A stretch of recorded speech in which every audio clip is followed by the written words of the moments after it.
तो चलिए आज बात करते हैं उस अजीब सी दिल डुबा देने वाली फीलिंग की जो तब होती है जब अचानक सारी की सारी नजरें हम पर आकर टिक जाती हैं। कभी ऐसा लगा है कि बस अभी के अभी गायब हो जाएं। जब किसी पार्टी या मीटिंग में अचानक सारा ध्यान हमारी तरफ आ जाता है तो मन करता है कि काश जमीन फट जाए और हम उसमें समा जाएं। और यकीन मानिए, ऐसा महसूस करने वाले अकेले नहीं हैं हम। और जरा उस पल के बारे में सोचिए जब किसी ग्रुप डिस्कशन में अचानक हमारा नाम पुकारा जाता है। 1 सेकंड पहले तक सब ठीक था और अगले ही पल धक धक धक धक दिल की धड़कनें तेज हो जाती हैं। एकदम से ऐसा लगता है ना जैसे कमरे में मौजूद हर एक इंसान बस हमें ही घूर रहा है। हमारी हर हरकत, हमारे हर शब्द पर सबकी पैनी नजर है। उफ, वो प्रेशर।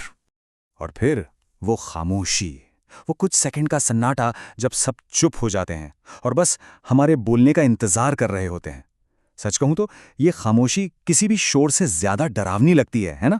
तो चलिए थोड़ा गहरा उतरते हैं और समझते हैं कि ये सब होता क्यों है। देखिए, ये जो महसूस होता है ना, ये कोई हमारी पर्सनल कमी नहीं है। इसके पीछे एक बड़ा ही दिलचस्प साइकोलॉजिकल कारण है, एक तरह का कॉग्निटिव बायस जो हम सब महसूस करते हैं। साइकोलॉजी में इसे कहते हैं स्पॉटलाइट इफेक्ट। इसका मतलब क्या है? सीधा सा मतलब है कि हम अक्सर ये सोचते हैं, बल्कि बहुत बड़ा चढ़ाकर सोचते हैं कि दूसरे लोग हमारे कपड़ों पर, हमारे बिहेवियर पर कितना ज्यादा ध्यान दे रहे हैं। हमें लगता है जैसे हम पर कोई बहुत बड़ी स्पॉटलाइट है, जबकि हकीकत में ऐसा कुछ होता ही नहीं है। ये स्लाइड इस फर्क को बहुत अच्छे से दिखाती है। हमारे दिमाग में क्या चल रहा होता है? अरे यार, सबने देख लिया, मेरे हाथ कांप रहे थे, या मैं वो एक शब्द पर अटक गया, पक्का सबने नोटिस किया होगा। पर असलियत क्या है? हकीकत यह है कि ज्यादातर लोग तो अपनी धुन में होते हैं। वो सोच रहे होते हैं कि भाई लंच में क्या खाना है, या इसके बाद मेरी बारी है तो मुझे क्या बोलना है। ठीक है, तो ये क्या है ये तो समझ आ गया, स्पॉटलाइट इफेक्ट। लेकिन बड़ा सवाल यह है कि ऐसा होता क्यों है। चलिए अब थोड़ा टाइम में पीछे चलते हैं और इस डर की हजारों साल पुरानी जड़ों को खोदते हैं जो हमारे विकास की कहानी में छुपी हैं। मतलब सवाल ये उठता है कि हमारा दिमाग ऐसा वायर्ड ही क्यों है? हमें लोगों की नजरों से इतना डर क्यों लगता है? इसका जवाब, मजे की बात यह है कि हमारे हजारों साल पुराने पूर्वजों की जिंदगी में छुपा है। देखिए, पुराने जमाने में हमारे पूर्वजों के लिए कबीले का, अपने ग्रुप का हिस्सा होना जिंदगी और मौत का सवाल था। ग्रुप में हैं तो सेफ हैं। अब सोचिए, अगर ग्रुप की सारी नजरें किसी एक इंसान पर टिक जाएं, तो इसका क्या मतलब हो सकता था?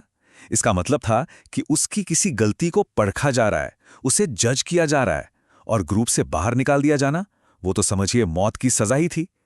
तो ये डर जो है ना, ये हमारे डीएनए में बस गया है। और यहीं पर कहानी में एक ट्विस्ट आता है। हमारे अंदर का जो ये डर है, ये तो हजारों साल पुराना है, लेकिन हम जी रहे हैं आज की इस मॉडर्न डिजिटल दुनिया में। मतलब हमारा जो सॉफ्टवेयर है वो तो है पाषाण युग का, पर वो चल रहा है आज के डिजिटल एज के हार्डवेयर पर। ये स्लाइड इस मिसमैच को एकदम साफ साफ दिखाती है। तब सबकी नजरों का मतलब था कबीले से निकाले जाने का खतरा। आज ग्रुप चैट में एक छोटी सी टाइपिंग मिस्टेक। तब सबके सामने फेल होने का मतलब था शिकार हाथ से गया, मतलब भुखमरी। आज प्रेजेंटेशन देते हुए एक छोटी सी गड़बड़ हो जाना।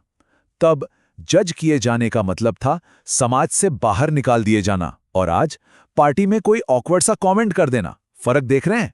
तो सबसे जरूरी बात यह है कि हमारा दिमाग आज भी एक प्रेजेंटेशन में हुई गड़बड़ी पर ठीक वैसी ही खतरनाक वाली प्रतिक्रिया देता है जैसे वो किसी खूंखार शिकारी जानवर का सामना करने पर देता। मतलब सिचुएशन उतनी सीरियस नहीं है, पर हमारा रिएक्शन वो बिल्कुल लाइफ और डेथ वाला होता है। तो अब जब हम इस डर के पीछे की पूरी साइंस समझ चुके हैं, इसका क्यों और क्या, तो सवाल ये है कि क्या हम इसे देखने का अपना नजरिया बदल सकते हैं? चलिए कोशिश करते हैं इस पुराने डर को एक नई फ्रेम में देखने की। तो इस पूरी बातचीत से 3 बड़ी बातें निकल कर आती हैं। पहली, ये जो स्पॉटलाइट का डर है ना, ये एक नॉर्मल हार्डवायर्ड इंसानी रिएक्शन है, ये कोई हमारी पर्सनल कमी नहीं है। दूसरी, ज्यादातर लोग हम पर उतना ध्यान दे ही नहीं रहे होते जितना हमें लगता है। याद है द स्पॉटलाइट इफेक्ट? और तीसरी, हमारा दिमाग आज के छोटे मोटे सोशल प्रेशर पर भी हजारों साल पुरानी सर्वाइवल इंस्टिंक्ट्स के साथ रिएक्ट करता है। तो देखिए, सबसे जरूरी बात पता है क्या है? जब हम किसी चीज के पीछे का क्यों समझ जाते हैं, तो उसे महसूस करने का हमारा तरीका, यानी वो क्या है, वो अपने आप बदल जाता है। ये समझ, ये जानकारी अपने आप में एक बहुत बड़ी ताकत है। तो अगली बार जब वो स्पॉटलाइट वाली फीलिंग आए, जब लगे कि सबकी नज़रें हम पर हैं, तो क्यों ना एक पल के लिए रुक के खुद से ये सवाल पूछा जाए कि क्या हो अगर ये स्पॉटलाइट कोई खतरा ना हो, बल्कि सिर्फ एक रोशनी हो। इस सवाल के साथ मैं आपको छोड़े जा रहा हूं, सोचिएगा ज़रूर।